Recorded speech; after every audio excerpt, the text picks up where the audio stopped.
Hello बच्चों, कैसे हैं आप लोग। स्वागत है आपका केमिस्ट्री विद भाग्य में। ठीक है, केमिकल बॉन्डिंग अपन पढ़ रहे थे। केमिकल बॉन्डिंग में अपन नेक्स्ट टॉपिक लेने जा रहे हैं आपका covalent characters in ionic compounds. ठीक है, सारे कंपाउंड्स के बारे में अपन बात करके आए हैं। तो इन आयनिक कंपाउंड्स के अंदर में कोवलेंट कैरेक्टर्स क्या क्या होते हैं, उन चीजों के ऊपर अपन यहाँ पर डिस्कस करेंगे। तो उनके लिए सबसे पहले डिस्कशन किया था किसने, फजांस ने, तो इसलिए इसको फजांस रूल बोलते हैं। तो अपने फजांस रूल के बारे में पढ़ने वाले हैं। ठीक है, उससे पहले अपन पोलराइजेशन पढ़ेंगे कि एक्चुअल में पोलराइजेशन होता क्या है, क्योंकि इसकी अपन को जरूरत पड़ेगी। तो यहाँ पर मैंने डेफिनेशन तो लिख दी है। ठीक है, तो देखते हैं क्या होता है कि क्या होता है पोलराइजेशन।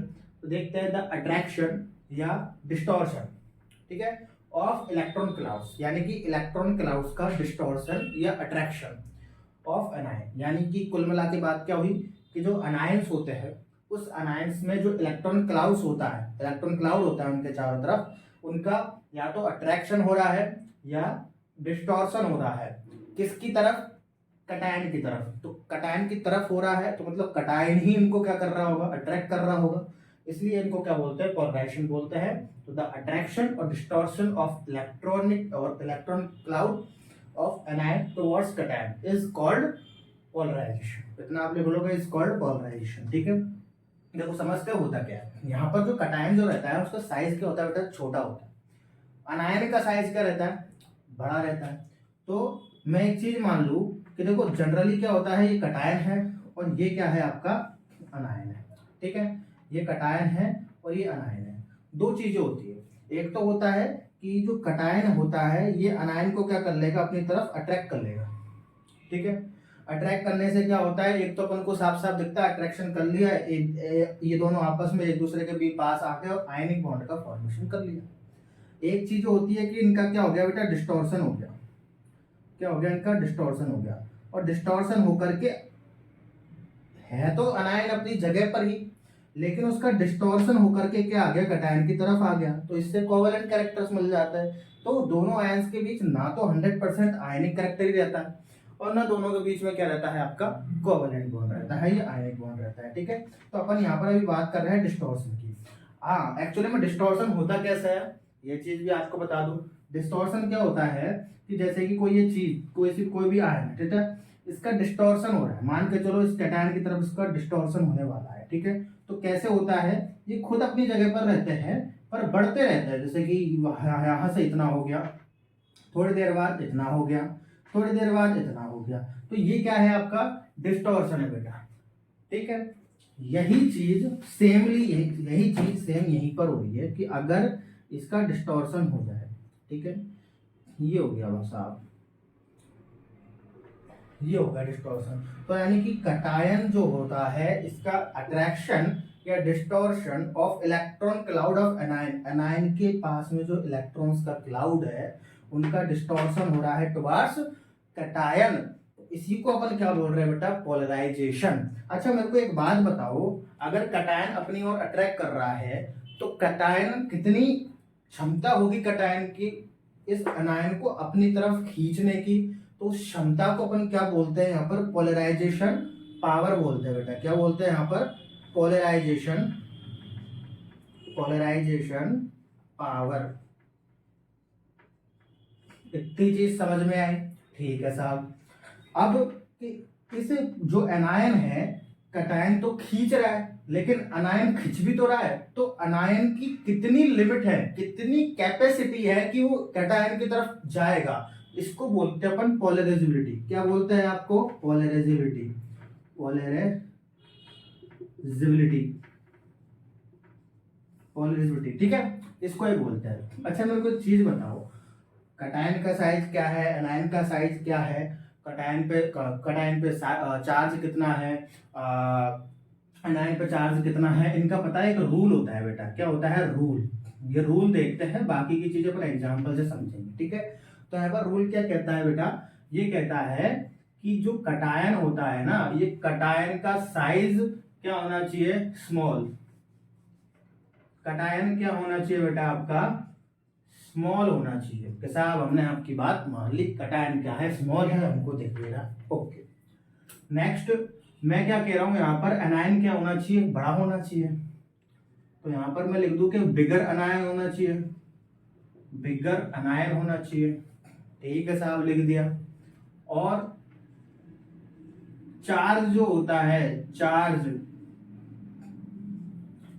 क्या होना चाहिए आपका, हाई होना चाहिए। चार्ज क्या होना चाहिए बेटा आपका, हाई होना चाहिए। और किस किस पे हाई होना चाहिए, on cation and anion both, इन दोनों पर ही चार्ज क्या होना चाहिए बेटा आपका, हाई होना चाहिए। ठीक है, क्यों होना, अब ये कंडीशन अपन क्यों बता रहे हैं, टू फॉर्म, अपन ये कंडीशन क्यों बता रहे हैं, जिससे एक अच्छे से अच्छा कोवलेंट बॉन्ड बन सके, कोवलेंट कैरेक्टर बन सके, अच्छे से पोलराइजेशन। ठीक है, इस वजह से अपन इस चीज को बता रहे हैं। तो ये रूल अपन ने यहीं पर है कि कैटायन क्या होना चाहिए, स्मॉल, अनायन क्या होना चाहिए, बिगर, और चार्ज हाई होना चाहिए कैटायन और अनायन दोनों पर। इस चीज को अपन ऐसे भी लिख सकते हैं, कंफ्यूजन हो तो एक तरफ अपन कैटायन लिख देते हैं, एक तरफ अपन अनायन लिख देते हैं। कैटायन में अगर मैं बात करूं तो साइज की बात होगी तो यहाँ पर स्मॉल आ जाएगा, और चार्ज की बात होगी तो यहाँ पर हाई आ जाएगा। इतनी बात समझ में आई। अनायन में साइज की बात होगी तो बिगर आ जाएगा कि भैया बड़ा साइज है, और चार्ज की बात होगी तो चार्ज क्या आ जाएगा बेटा आपका, हाई आ जाएगा। ये बात समझ में आई, इसको फटाफट से नोट करो, फिर अपन क्वेश्चंस की तरफ चलते हैं।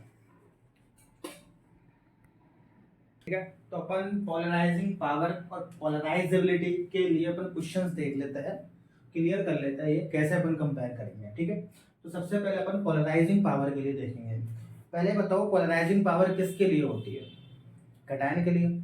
अब ये भी अपन याद देख के आ रहे थे, कैटायन के लिए होती है। क्या होती है कि कैटायन अपनी ओर अनायन को कितनी पावर से खींच सकता है, कितनी एक कैपेसिटी, कितनी अपनी एक क्षमता तक खींच सकता है, उसको पोलराइजिंग पावर बोला था। ठीक है, तो पोलराइजिंग पावर का मतलब अपन को कैटायन देखना है। यहाँ सारे के सारे क्या लिखे हुए हैं, कैटायन लिखे हुए हैं, सिंपल सी बात है। कैटायन में अपन को क्या देखना है, जो भी अपन कंपैरिजन करेंगे साइज और चार्ज के बेसिस पर करेंगे, और चाहे पोलराइजिंग पावर हो या पोलराइजेबिलिटी हो, अपन को चार्ज जो है हमेशा डोमिनेंट रखना है। चार्ज सबसे पहले अपन को क्या करना है, चार्ज पे फोकस करना है। अगर चार्ज ज्यादा है तो साइज देखना ही नहीं है, साइज को गोली मारो, सीधा चार्ज पर अटैक करो। जिसका चार्ज ज्यादा वही क्या हो जाएगी, उसकी पोलराइजिंग पावर या पोलराइजेबिलिटी ज्यादा हो जाएगी। क्यों, क्योंकि अपन ने इस साइड में लिखा था कि चार्ज जो होता है वो हाई होना चाहिए, चाहे कैटायन हो या बेटा चाहे अनायन हो।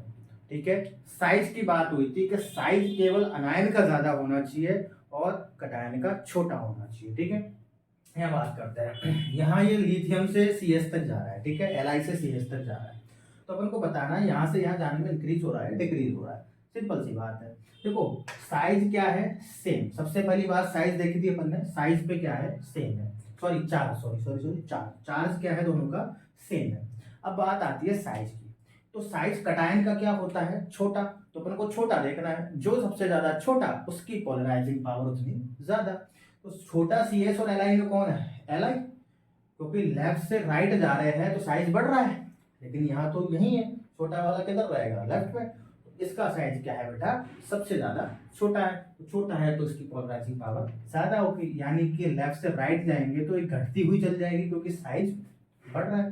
तो यहाँ पर मैं लिख दूं लेफ्ट से राइट अगर यहाँ पर जा रही है तो पोलराइजिंग पावर क्या हो रही है आपकी, डिक्रीज हो रही है। क्या हो रही है, डिक्रीज हो रही है। ये बात सही कर रहा हूं मैं, ठीक है। BE से BA लेफ्ट टू राइट जा रहे हैं, चार्ज दोनों पर सेम है। साइज की बात होगी, चूंकि कैटायन है तो छोटा साइज देखना है, छोटा साइज बेरिलियम का। तो right to left to right जाने पर भी ये भी क्या हो जाएगी बेटा आपकी, डिक्रीज हो जाएगी। ये बात समझ में आई। Lithium, beryllium, aluminium. अब चार्ज देखो, सबसे पहले चार्ज देखो किसका ज्यादा है, एल्यूमिनियम पे ज्यादा है। जिस पे ज्यादा है उसका ही क्या होगा, ज्यादा होगा, सिंपल सी बात है। चार्ज आते खत्म बात, जिस पे ज्यादा है उस पर। ये बात समझ में आई। पोलराइजेबिलिटी अपन देखते हैं, पोलराइजेबिलिटी कैसे करेंगे। पोलराइजेबिलिटी में साइज देखना है, साइज तो दोनों में ठीक है, जिसका ज्यादा वही है। साइज एनायन का क्या होता है, ज्यादा देखा था अपन ने, तो इसमें तो साइज हो या चार्ज हो दोनों ज्यादा ही देखना है। तो सबसे पहले अपन ने ये जा रही है अपने लेफ्ट टू राइट, तो फ्लोरीन और आयोडीन इन दोनों पे देखो चार्ज सेम है, तो साइज देखना है, साइज किसका बड़ा, आई का बड़ा, तो लेफ्ट टू राइट जाने पर साइज इंक्रीज हो रहा है, तो साइज इंक्रीज हो रहा है तो मतलब पोलराइजेबिलिटी भी इंक्रीज हो रही है, तो यहाँ पर लेफ्ट टू राइट जाने पर क्या हो रही है, चीजें इंक्रीज हो रही है। बात समझ में आई। O2 माइनस और Te माइनस वही लेफ्ट टू राइट जा रहा है, चार्ज सेम है और साइज इधर बढ़ रहा है, तो इधर क्या कर देंगे अपन, ये भी क्या हो जाएगी बेटा आपकी इंक्रीज हो जाएगी। ये तो सिंपल सिंपल से पीरियोडिक टेबल की है भैया, लेफ्ट टू राइट बढ़ रहे हैं, ये तो समझ रहे हो ना, ठीक है। नाइट्रोजन, ऑक्सीजन और फ्लोरीन साइज देखो, सॉरी चार्ज देखो, सबसे पहले इस पे ज्यादा है तो इस पे आप डायरेक्ट कर दोगे, जिसका चार्ज ज्यादा वही बलवान है, ठीक है। तो ये आपका इस तरीके से आपको क्या करना है बेटा, कंपैरिजन करना है किससे, पोलराइजिंग पावर का और पोलराइजेबिलिटी। पोलराइजिंग पावर में आपको ध्यान रखना है साइज तो दोनों में ही डोमिनेंट है, साइज तो सबसे पहले, सॉरी चार्ज सबसे पहले दोनों में अपन को देखना है कि चार्ज किस में ज्यादा है, जहां चार्ज ज्यादा है वही चीज ज्यादा है। साइज की बात आती है तो पोलराइजिंग पावर यानी कटायन, तो कटायन का छोटा साइज देखा जाता है, और पोलराइजेबिलिटी मतलब अनायन, तो अनायन का क्या देखा जाता है, आपका बड़ा साइज देखा जाता है। इतनी चीजें अपन को ध्यान में रखनी है, ठीक है। इसको बड़े अच्छे से नोट करो, काम की चीज है, ठीक है। नोट किया बेटा, फटाफट से दो चार क्वेश्चन और देख लेते हैं। अपन को यहाँ पर क्या करवाना है, कोवेलेंट कैरेक्टर्स जो होते हैं आपको यहाँ पर कंपेयर करवाने हैं, किसके कोवेलेंट कैरेक्टर्स ज्यादा है किसके नहीं है, कोवेलेंट कैरेक्टर क्या कर रहे हैं, ठीक है। देखो ये तो आपका लेफ्ट टू राइट क्या हो गई, एक सीरीज हो गई, ठीक है। अब आपको कोवेलेंट कैरेक्टर में देखो तीन ही तो आपकी चीज है, कटायन का साइज हो गया, अनायन का साइज हो गया और चार्ज हो गया। चार्ज तो दोनों पे ही है, कटायन का साइज छोटा है, अनायन का बड़ा, चीज होगी ना। तो यहाँ पर अपन चेक करते हैं कटायन, कटायन के यहाँ पर Ve और Ba, अनायन के यहाँ पर Cl और Cl। देखो एनायन तो आपका सेम है, क्लोरीन क्लोरीन, कटायन पर देखो चार्ज भी सेम है आपका, है ना। कटायन पर तो क्या है आपका, चार्ज भी क्या है आपका सेम है, तो कटायन पर चार्ज अगर सेम है तो बात किस पे आती है, साइज पे। साइज छोटा होना चाहिए कटायन का, छोटा साइज किसका है, बेरिलियम का, तो यानी कि यहाँ पर कोवेलेंट कैरेक्टर ज्यादा होंगे, और जैसे ही सीरीज में आगे बढ़ते जाएंगे कोवेलेंट कैरेक्टर में क्या हो जाएगी, कमी। तो यहाँ पर मैं लिख दूं क्या, कोवेलेंट कैरेक्टर क्या यहाँ पर डिक्रीज होते चल जाएंगे, हो गए, ठीक है।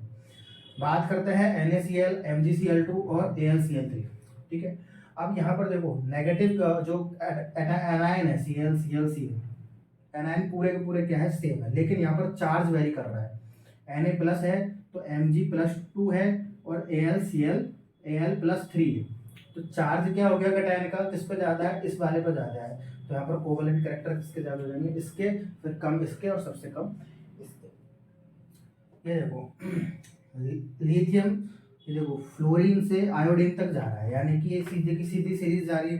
तो देखो यहाँ पर कटायन तो सेम है Li, लेकिन अनायन डिफरेंट है, अनायंस पे कोई चार्ज नहीं है साहब, अनायंस पे नहीं है, तो अनायंस का क्या देखेंगे अपन साइज देखेंगे, और कौन से अनायन का साइज ज्यादा है, आई का, आयोडीन का ज्यादा है, तो यानी कि यहाँ लेफ्ट टू राइट अगर जाएंगे तो कोवेलेंट कैरेक्टर क्या हो रहा है बेटा आपके, इंक्रीज हो रहे हैं, क्या हो रहा है बेटा आपके, इंक्रीज हो रहे हैं। ये बात समझ में आई, ये नॉर्मल नॉर्मल सा क्वेश्चन है।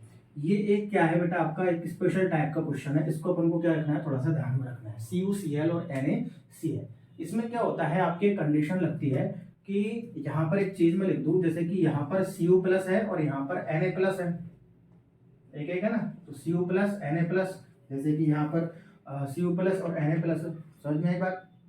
अब यहाँ पर क्या होता है कि आपका जो सूडो इनर्ट गैस कॉन्फ़िगरेशन होता है, तो आपको ये चीज ध्यान रखनी है आपको, ठीक है। क्या चीज ध्यान रखनी है कि सूडो इनर्ट गैस कॉन्फ़िगरेशन, दिखाई दे रहा है वहां से, सूडो गैस इनर्ट कॉन्फ़िगरेशन जो होता है वो हमेशा ज्यादा होता है किससे, इनर्ट गैस कॉन्फ़िगरेशन से, यानी कि सूडो गैस कॉन्फ़िगरेशन हमेशा ज्यादा होता है इनर्ट गैस कॉन्फ़िगरेशन से। ये चीज समझ में आई कि साहब सूडो इनर्ट कॉन्फ़िगरेशन क्या होता है, सूडो इनर्ट कॉन्फ़िगरेशन क्या होता है, वो होता है आपका इनर्ट गैस और साथ में अगर D10 आ जाए तो ये क्या है आपका pseudo inert gas configuration. Inert gas configuration तो क्या होता है आपका वही जो इनर्ट गैस वाला है, समझ में आई। जैसे फॉर एग्जांपल मैं यहाँ पर Cu प्लस लूँ, तो कॉपर का अपन इलेक्ट्रॉनिक कॉन्फ़िगरेशन किस तरीके से लिखते हैं, ऑर्गन 4s1 और 3d10, चूंकि यहाँ पर पॉजिटिव है तो 4s1 तो गया, बच क्या गया 3d10, तो आपका क्या बच गया, इनर्ट गैस प्लस 3d10 ये वाला। तो ये किस में आ जाएगा, सूडो इनर्ट गैस कॉन्फ़िगरेशन में, ठीक है बात। नेक्स्ट अगर मैं देखूँ तो Na+ की बात करूंगा। Na+ का कॉन्फ़िगरेशन कैसे लिखते हैं, Na+ का कॉन्फ़िगरेशन लिखते हैं कि साहब नियॉन, और नियॉन के साथ क्या जाएगा अपने पास 3s1, लेकिन साहब एक पॉजिटिव है, तो एक पॉजिटिव है तो यहाँ पर ये 3s1 गया, और क्या बच गया, इनर्ट गैस, तो ये वाली कंडीशन हो गई। तो इसलिए यहाँ पर बोला जाता है कि जो सूडो इनर्ट गैस कॉन्फ़िगरेशन है वो ज़्यादा होता है इनर्ट गैस कॉन्फ़िगरेशन से, तो इसलिए यहाँ पर CuCl के कोवेलेंट कैरेक्टर ज़्यादा होता है एज कम्पेयर टू NaCl, ठीक है। इसको अच्छे से नोट करो, इस वाले पॉइंट को अच्छे से ध्यान रखना, ठीक है, फिर अपन आगे बढ़ते हैं। हाँ बेटा बता दिया, ठीक है। तो अपन अब देख लेते हैं अपन थोड़ी सी एप्लीकेशन इसके बारे में, ठीक है, इसकी क्या क्या एप्लीकेशंस है फजान सोल की, ठीक है। तो सबसे पहले अपन एप्लीकेशंस में बात करेंगे बेटा सॉल्युबिलिटी के एप्लीकेशंस के बारे में। किसके बारे में, सॉल्युबिलिटी के एप्लीकेशंस के बारे में। तो मैंने यहाँ पर लिख दी है सारी, अपन को सिर्फ अच्छे से देखना है, ठीक है। तो क्या होता है कि Ag2S is less soluble then Ag2O, क्यों, क्योंकि इनका कोवेलेंट कैरेक्टर किसका ज़्यादा होता है, सल्फाइड का ऑक्साइड के कंपेयर में। Ag2S सल्फाइड है और Ag2 ऑक्साइड है, ठीक है। तो सल्फाइड का अपन को पता है कोवेलेंट कैरेक्टर क्या होता है, ड्यू टू साइड ज़्यादा होता है कंपेयर टू ऑक्साइड, ठीक है। इस वजह से क्या होता है, Ag2S क्या होता है, लेस देन सॉल्युबल होता है, ठीक है। क्यों, तो कोवेलेंट कैरेक्टर ज्यादा होगा, और कौन ज्यादा सॉल्युबल रहता है, जिनका आयनिक कैरेक्टर ज्यादा, जो आयनिक कैरेक्टर ज्यादा होता है, ठीक है। नेक्स्ट अपन देखें तो FeOS3 और is less soluble than FeOH का whole twice, because covalent character किसका ज्यादा होता है, FeOH का होल ट्वाइस, क्योंकि यहाँ पर Fe+3 और ये Fe+2 है, ये Fe+3 हो गया ना होल ट्वाइस से, और ये होल ट्वाइस से Fe+2 हो गया, तो इसका कोवेलेंट कैरेक्टर क्या हो गया, कम हो गया, और इसका कोवेलेंट कैरेक्टर क्या हो गया, ज्यादा हो गया। तो ये वाला कोवेलेंट कैरेक्टर ज्यादा हो गया क्योंकि Fe+3 है, Fe+3 को फेरिक बोल देते हैं, इसको फेरस बोल देते हैं, तो फेरिक और फेरस, ठीक है। तो इस वजह से क्या हो जाता है, इसका कोवेलेंट कैरेक्टर क्या हो जाता है, ज्यादा हो जाता है, इसलिए FeOH का होल ट्वाइस जो होता है वो ज्यादा सॉल्युबल होता है कंपेयर टू FeOH का होल ट्वाइस, ठीक है। थर्ड पॉइंट, वो फोर्थ है ना, थर्ड पॉइंट है यहाँ पर आपका मेल्टिंग से रिलेटेड, ठीक है।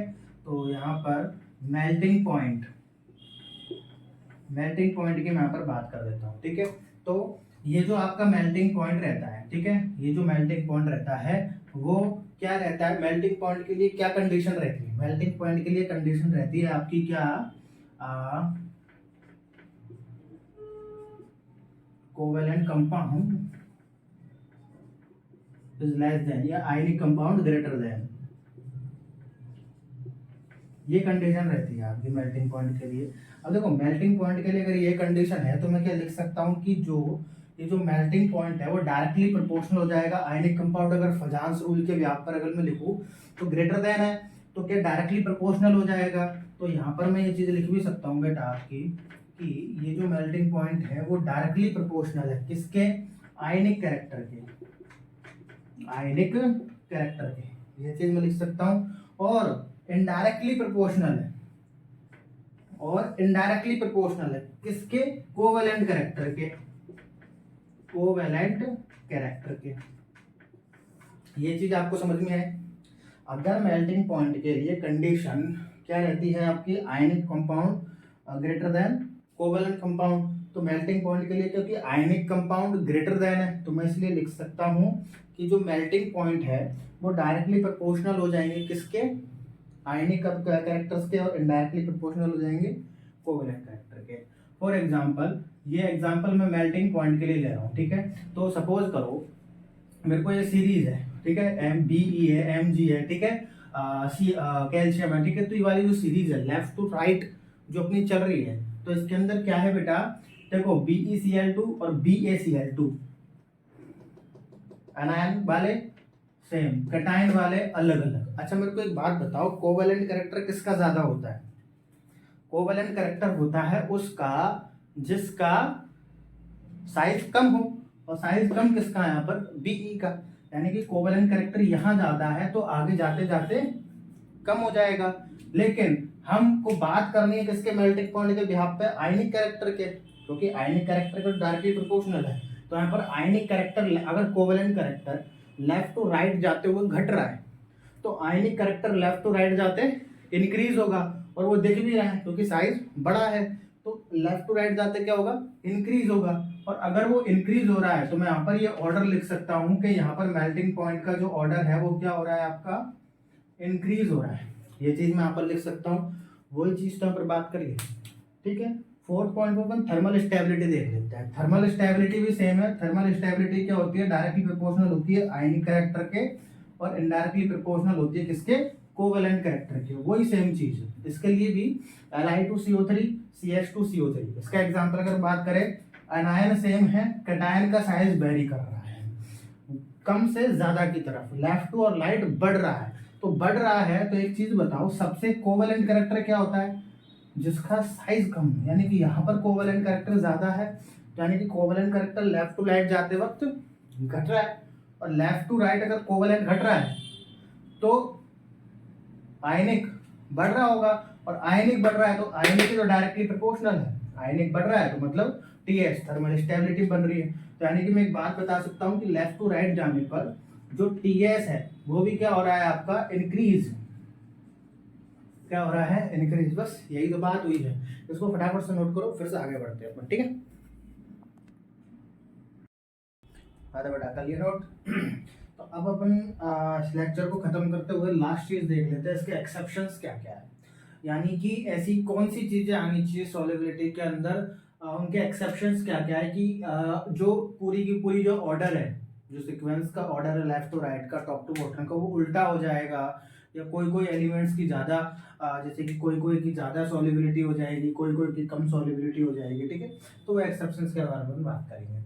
तो सबसे पहला एक्सेप्शन है, मैंने यहाँ पर सारे लिख दिए, आपको सिर्फ समझना है, ठीक है। ज्यादा टाइम ज्यादा खराब ना हो, वीडियो अपनी लंबी ना हो, ठीक है।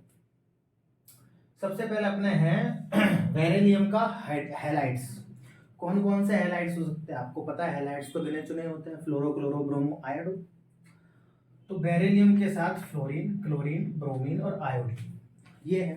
अच्छा मेरे को एक चीज बताओ, अपन ने सॉल्युबिलिटी जो चेक कर रहे थे अपन, वो कैसे कर रहे थे, बड़े छोटे के कंसेप्ट से कर रहे थे कि साहब ये छोटा है, ये छोटा है, छोटे छोटे के बीच में बॉन्डिंग ज्यादा। अब बॉन्डिंग ज्यादा है तो क्या जल्दी से सॉल्युबल हो जाएंगे, नहीं होंगे। कि साहब ये बड़ा और ये बड़ा, इन दोनों के बीच में बॉन्डिंग अच्छी है। अब बॉन्डिंग अच्छी है, सॉरी, इन दोनों के बीच में बॉन्डिंग, ये तो ये भी सॉरी, बेरिलियम तो छोटा ही है ना, बेरिलियम के हैलाइड्स है तो बेरिलियम तो छोटा ही है, लेकिन आयोडीन बड़ा है। तो बड़े और छोटे के बीच में बॉन्डिंग कमजोर, और कमजोर बॉन्डिंग वाले ज्यादा सॉल्युबल हो जाएंगे। तो इस हिसाब से के साथ सॉल्युबिलिटी का ऑर्डर क्या होना चाहिए था आपका, ये होना चाहिए था, लेकिन नहीं, सॉल्युबिलिटी का ऑर्डर आपका ये नहीं होता। सॉल्युबिलिटी का ऑर्डर आपका क्या हो जाता है, ये होता है। इसलिए क्या है, ये एक्सेप्शंस है। कौन सा एक्सेप्शन है, बेरिलियम के जो हैलाइड्स आएंगे वो आपके क्या है, एक्सेप्शन है। ऐसे ही सिल्वर, एजी के हैलाइड्स होते हैं आपके, एजी के हैलाइड्स में भी वही सीधा कंसेप्ट है। ये छोटा छोटा अच्छी बॉन्डिंग, ये छोटा बड़ा ये कमजोर बॉन्डिंग। और कमजोर बॉन्डिंग छोटे छोटे बड़े की अगर कमजोर बॉन्डिंग रहेगी तो सॉल्युबिलिटी किसकी ज्यादा हो जाएगी, इसकी हो जाएगी, क्योंकि जो कमजोर बॉन्ड से जुड़े हुए हैं वो जल्दी टूट जाएंगे, और जल्दी टूट जाएंगे तो फटाफट से सॉल्युबल हो जाएंगे। तो ऑर्डर एक्चुअली में होना चाहिए था ये, लेकिन ये होता नहीं है। ऑर्डर क्या होता है आपका, ये। तो दो एक्सेप्शंस क्या रहे आपके, एक तो बेरिलियम के हैलाइड्स जहां पर भी दिख जाए वो सॉल्युबिलिटी के लिए एक्सेप्शन है, उल्टा कर दो, रिवर्स कर दो। सिल्वर के हैलाइड जहां दिख जाए उसको भी क्या कर दो आप, रिवर्स कर दो। इतनी सी बात समझ में आई। तीसरे चलता है अपन के एल्कलाइन मेटल्स के क्या पढ़ते हैं, कार्बोनेट्स। एल्कलाइन मेटल्स कौन से हैं, लिथियम, सोडियम, पोटेशियम वगैरह, ठीक है। तो लेफ्ट टू राइट जा रहे हैं अपन, ठीक है। तो इसके क्या है आपके, कार्बोनेट्स है। अच्छा एक चीज बताओ, लिथियम क्या है आपका, छोटा, कार्बोनेट क्या है, बड़ा।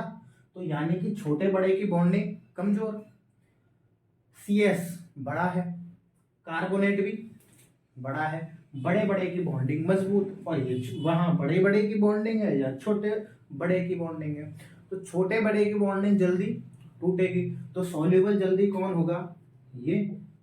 तो यार सॉल्युबिलिटी का ऑर्डर तो यही होना चाहिए था, लेकिन नहीं, चूंकि ये एक्सेप्शन है तो ये ऑर्डर क्या हो जाएगा बेटा आपका, रिवर्स हो जाएगा। ये ऑर्डर क्या हो जाएगा, इस तरीके से लिखा जाएगा। क्लियर है। अब आगे देखते हैं एल्कलाइन अर्थ मेटल्स के fluorides and oxalate. Alkaline earth metals of fluorides and oxalate.